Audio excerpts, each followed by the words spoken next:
And you are live with the guy. Thanks for tuning in. If you're not subscribed, please do so. I've been up since 6 a.m. this morning. I'm a little tired. Usually I have articles accompanied by X's. Today we're just going to do different X's and Twitter articles so I can kind of get through it. I'm extremely tired, so forgive me if I'm not high energy today. I got my producer Nat off camera here. Hello.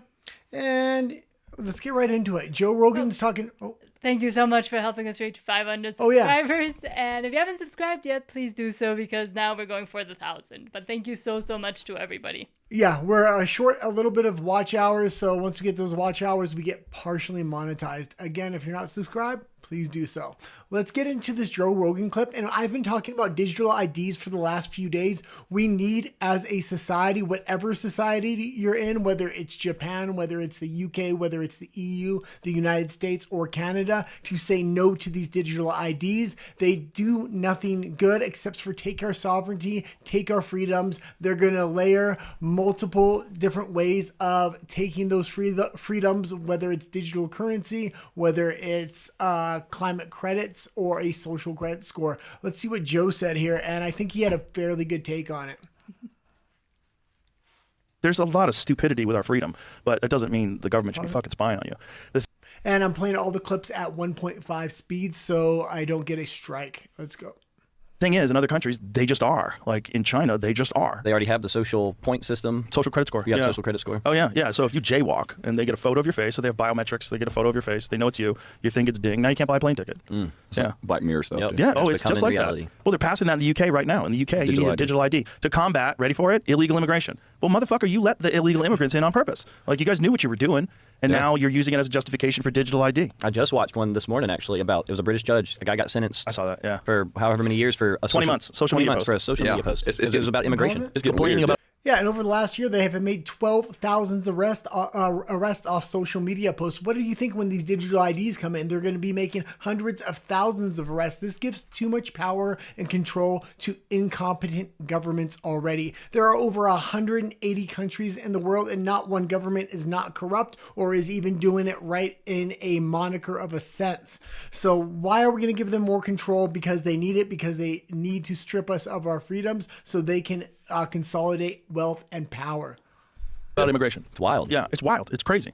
And, you know, it's the best way to control people, you know, and keep them at each other's throats. Like, bring in a bunch of people that the people that live there don't want there and let them duke it out, and then start instituting tighter and tighter restrictions and control.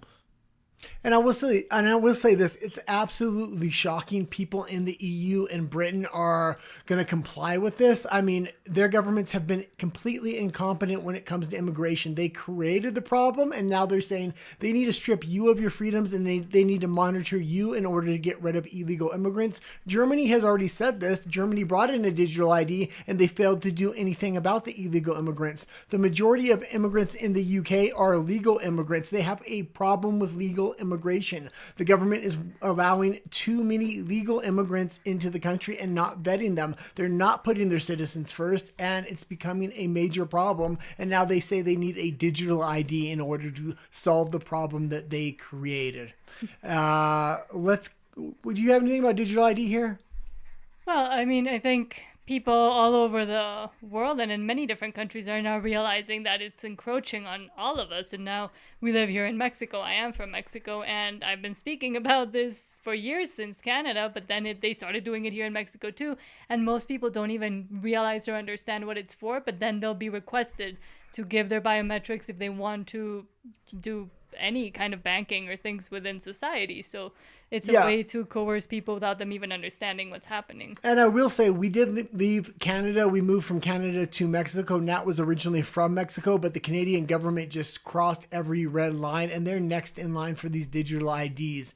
Nothing good can come from it. They can add multiple layers of different security to strip citizens of their freedoms. It's the one thing they need in order to layer everything on top of it. If you want to say no to digital currency, if you want to say no to climate credits or anything else, or a social credit score, it becomes a lot harder. If you say no to digital ID, it's basically like saying no to everything else. It's time for the citizens of the world to stand up and tell their governments, no, if anything, the governments should be the one with the digital IDs. The governments should be the one being monitored. They are corrupt. They are stealing the citizens' money, and they are consolidating power, and they are separating from the citizens of their own countries, going against the wishes of their citizens. Okay, let's get into the next clip there. So from Antonio tweets, apparently Global Affairs Canada tried to scrub their database. Yeah, and this is interesting. Global Affairs Canada is like USAID, but in Canada. So as soon as people started monitoring USAID, then they started looking at, does Canada have a similar operation? And sure enough, they did, sending hundreds of millions, if not billions, overseas when Canadian people are on the edge of an economic collapse right now. Let's play the clip. As USAID was starting to break and more people were looking, wait a second, do we have something similar in Canada? All of a sudden, they scrubbed the database of Global Affairs Canada. Some of the things that Global Affairs Canada has spent money on. $18.5 million accessing full range of sexual and reproductive health in Mozambique. Who cares? $21 million for access to judicial services in Haiti, a failed state with no judicial system in the first place. $12 million for access to health fund in Myanmar. $15 million for access to health rights in Burkina Faso. $10 million for elimination of gender-based violence in Benin. $18 million for accelerating regional business growth in East Africa. $7.2 million, a gender-responsive system of approach to healthcare in the Philippines. $5.5 million for advancing gender equality, resilience, opportunity, and inclusion worldwide. And lastly, $8.2 million for advancing gender equality and women empowerment in Africa. Let's take care of our own little ecosystem first. Canadians are going to the food bank. We have rampant inflation. We have veterans that are homeless in the streets. It's a scandal. It's an outrage.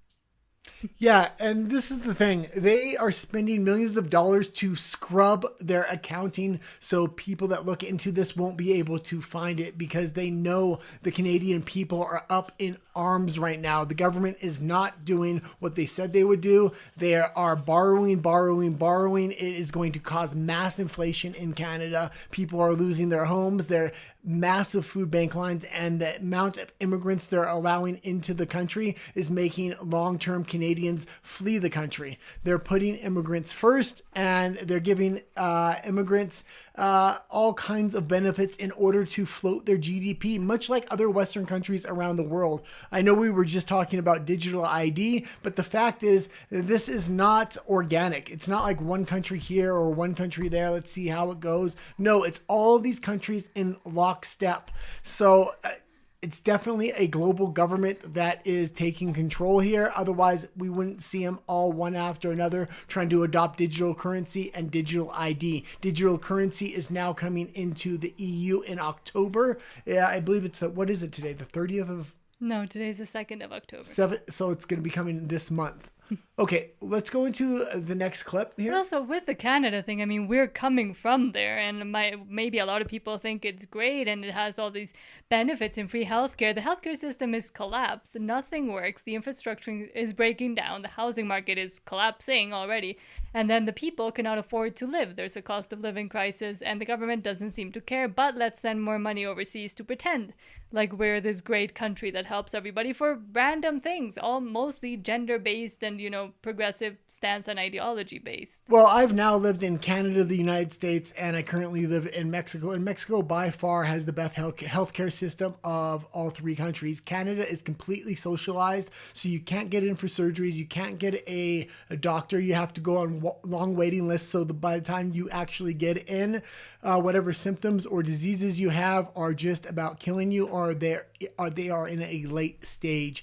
Other than the emergency room, you can't get anything out of the Canadian healthcare system. The American healthcare system is privatized, and it's very, very expensive.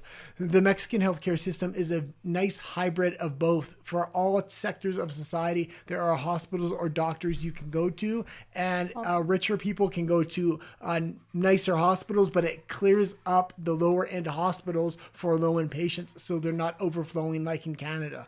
And I mean, and in Mexico, we do have a lot of problems with medicines being missing from, especially the more socialized or for like social spend hospitals and etc. So there is a lot of problems with the Mexican system, but it's not as bad as a lot of people think, I think. I don't think it's bad at all. I actually think it's the best of the three. All three healthcare systems need improvement, but judging by all three, and I've lived in all three countries, the Mexican healthcare system is the best, and that's why I think a lot of Canadians and Americans come down to Mexico for cutting edge treatments that they don't even offer in their own countries. They come down here for cheaper medications once they have prescriptions and all kinds of other things. Surgeries, even dental work is a lot cheaper in Mexico. And because they see so many patients, the doctors and dentists here are absolutely amazing, or at least a large portion of them are. The problem is you're looking at it from someone that can spend for the privatized sector. For a lot of the lower income people, it is still very, very expensive. Yeah, but within Mexico, if you compare it to the lower income in the United States, it's extremely cheap. So, or even the rest of the world, I would say it's actually one of the cheapest. Okay, let's go into the next clip here. And I was talking about Alex Jones yesterday. I know they were trying to shut down InfoWars. I'm not sure if it has happened yet. That being said, I wanted to give a little bit of a tribute to Alex Jones because he has been absolutely amazing and on the cutting edge of free speech. So let's play the video. The internet's freaking out right now. There's viral. It is at 1.5 speed again. Videos everywhere of this show, on Instagram, on Twitter, on TikTok, on everywhere. There's even articles about it, man. You can't allow Alex Jones. I mean, these old clips are even worse than his new ones. That's how it works. I'll be the ghost of the machine forever. And so are all our listeners and viewers. Because the worse it gets, the more people remember what we said. That's the little secret. Rockefeller study envisions future dictatorship controlled by elite, millions being killed, mandatory quarantines, checkpoints, the end of the family, everything that's in the other documents. But this dovetails with all the other Rockefeller Foundation documents about the GMO food to sterilize you and force vaccines and the hell we're already living in. This is going to continue to intensify until we take our governments back from these eugenics madmen. But that story is up on prisonplanet.com. The question is, will you have the courage to really do the research yourself? Because I don't want you to just sit here and hear me make these claims. These people are so arrogant that they write policy papers, so many of them, that they're producing these policy papers and reports and white papers so fast that you could never read them all. It is an open conspiracy against you and your family. I pray to God, I pray to my Heavenly Father, Jesus Christ, every night to give me the strength and the will to be able to face this horror and to give me the strength to carry on, because I know why a lot of you don't want to look at this information and just want to comment on the YouTube videos or on message boards and I'm a liar. I know why, because it's scary. You're not going to be able to go to the ball games anymore. You're not going to be able to just go out and get drunk with your friends. You're not going to be able to just, go out and enjoy yourself all the time. The only chance we've got of beating this scientific dictatorship, this creeping death that takes its time to incrementally enslave you, mentally, psychologically, physically, spiritually, the only way to defeat it is for the rank and file of this planet to realize that you have a choice to make on what your destiny is going to be. Once you face this information, once you've consciously admitted it to yourself, it will take over your life. It should take over your life. Well, I mean, what else? What else could it do? We've got to get past the artificial stigma that the controlled corporate media has been putting out for decades ahead of their open unveiling of planetary dictatorship. They all talk about how we need a police state to carry this out. Canada and the United States are going to work in lockstep to display the seriousness of our commitment at both home and abroad. Win, lose, or draw, you need to choose a side. Old clips are even worse than his new ones. That's how it works. I'll be the ghost of the machine forever. So are all our listeners and viewers. Because the worse it gets, the more people remember what we said. That's the little secret. And he really is the ghost in the machine now because he doesn't make a profit after that lawsuit, but he has a voice. Finally, he's breaking through to the mainstream. Thank you, Alex Jones, for everything you've done over the years. I really hope they do not shut down InfoWars on a frivolous lawsuit, which they won the rights to own that company, and now they want to shut it down. Okay, let's go into this. And this was absolutely amazing. If leftist women want to separate from society, let's see them separate from society. I guarantee you they're going to need men and they're going to need capital in order to build their new society. But they don't want that. They want to take over the one we've already built for them. Are you guys not scared? Because I'm definitely not proud to live in this country. Trump is a piece of shit. The Republican Party is a piece of shit. You know why Kamala gave me hope? It wasn't her, it was fucking Tim Walz. I'm a Minnesotan. Walz gave her hope. I don't know who was worse, Tim Walz or Kamala Harris. If Tim Walz was with anybody else, I would say Tim Walz was the worst.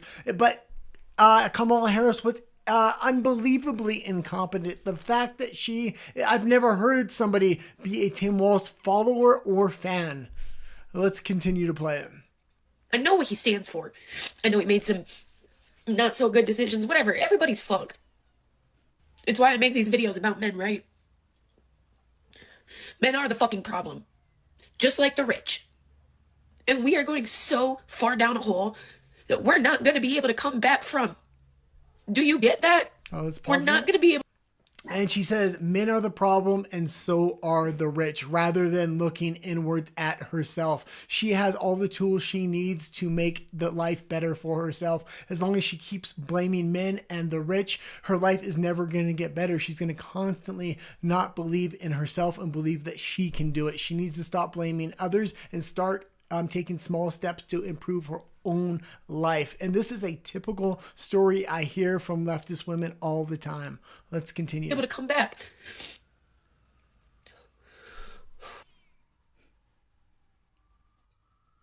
Okay, we can go into the next clip here. And this was an interesting clip. This is coming out of California, and these postal trucks are insane. But if you've seen the clips in my shows over the last year, you already know California is insane. And the lax on crime policies they have has created mass shoplifting and gangs of shoplifters, which is absolutely destroying the state. Homelessness is out of control. And Gavin Newsom is the main candidate coming up for 2028 election. I would be surprised if it was anyone else. Let's not forget how he's destroyed California. Let's play the clip.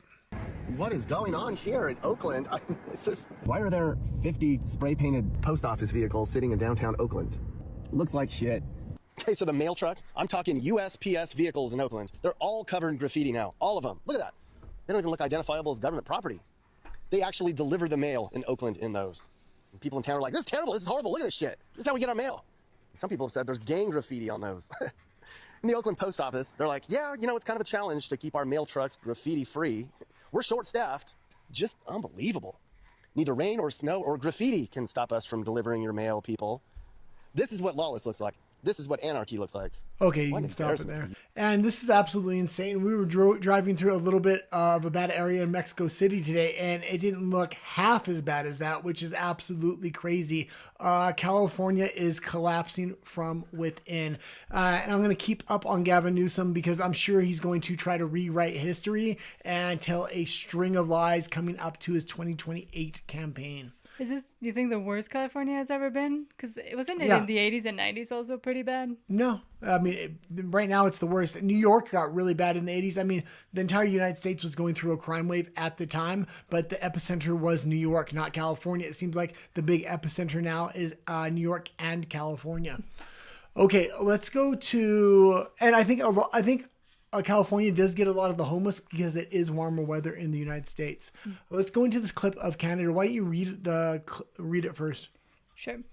So from Bruce McGonigal, CPC, Conservative Party MP Leslie Lewis explains Bill C9, anti-hate bill, omits hate crimes against Christians. This despite over 100 arson attacks against churches since 2021. She also correctly points out the bill could be used to crush political opinions that do not conform to political narratives promoted by extremely partisan governments.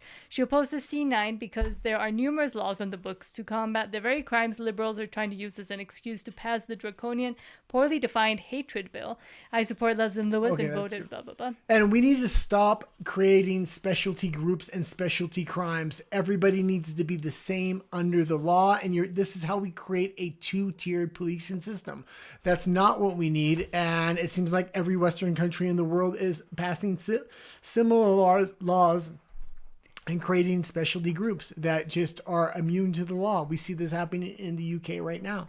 And in Canada, there's already catch and release for the other sector, so they're already getting off easy. Yeah, there's either no bail or very low bail in Canada. It's not like the United States, and that's why you have a lot of these repeat offenders committing crimes 2 and 3 times a day. They did a research study on this, and they were saying like 40 people were committing 60% of the crimes in Vancouver. Okay, let's play the clip real quick. Beginning with my first objection to Bill C9, I find it quite perplexing that Christian hate was not even mentioned in the bill. In recent years, we have seen alarming hate-motivated attacks, including burning and vandalism of churches across Canada. Just last week, a century-old Ukrainian Orthodox church in Edmonton was burned to the ground. As we witness a record number of sacred spaces being destroyed, Christians have noticed the government's silence. Congregations have been left in fear, and people of faith feeling abandoned by their government's lack of enforcement of existing laws. In this context, it is shocking that a bill about combating hate is completely silent on the rise of Christian hate. The government's press release mentions... And we've been going over what's been happening with Christian hate and Christians being targeted on a global basis. In Nigeria, just last year, 500,000 Christians had died. A lot of them are being slaughtered by Muslims in their churches. Not a word's being said about that, or very little's being said. All the attention is being paid to Palestine and not Christians. This is happening in Canada. We used to live in Canada. I believe she gives the quote of 100 arsons or burned churches. There was actually 200. Not all of them were counted in the same way. The government, and it's very interesting in Canada specifically, and other Christian nations around the world should pay attention to how Christianity is under attack in Canada. They're currently trying to take away nonprofit status from any Canadian churches that think abortion is anti-abortion. Sorry. Pro-life. Pro-life, yeah. There you go. So that's a basic fundamental tenet of Christianity. And if any independent church stands up and says that, they're going to lose their nonprofit status, which is absolutely crazy. On top of that, you're having all the church burnings. On top of that, you're creating a two-tiered policing system between Muslims, natives, and Christians. So it's a little bit insane. Let's continue with this. Anti-Semitism, Islamophobia, homophobia, and transphobia. Yet it makes no mention of the rise of hate crimes towards Christians. This bill does not add new protections for worshippers. Instead, it expands state powers by removing the legal safeguards and watering down the definition of hate speech. Okay, you can stop it there. And I will say this, I don't like Bill C-8 or C-9. These are censorship bills and creating specialty groups. I don't think Christians should be seen as a specialty group. I think there should be no specialty groups and no enhanced sentencing for victims of certain classes. Okay, this was a funny clip. I just thought I would play it. Why don't you read it real quick? From Benny Johnson. This is from a few days ago, but it is funny. First, look at President Trump's new presidential wall of fame at the White House. Biden's portrait is actually, and we'll see what it is. Now, did you think this was real or not real? I wasn't sure. I wasn't sure either, but it seems like it might be. And I watched it quite a few times now because I was trying to figure out. He took someone through it, so I'm guessing it might be. Yeah, I was trying to figure out if it was real, but the reflections on the pictures made me think it was real. Okay, let's play it.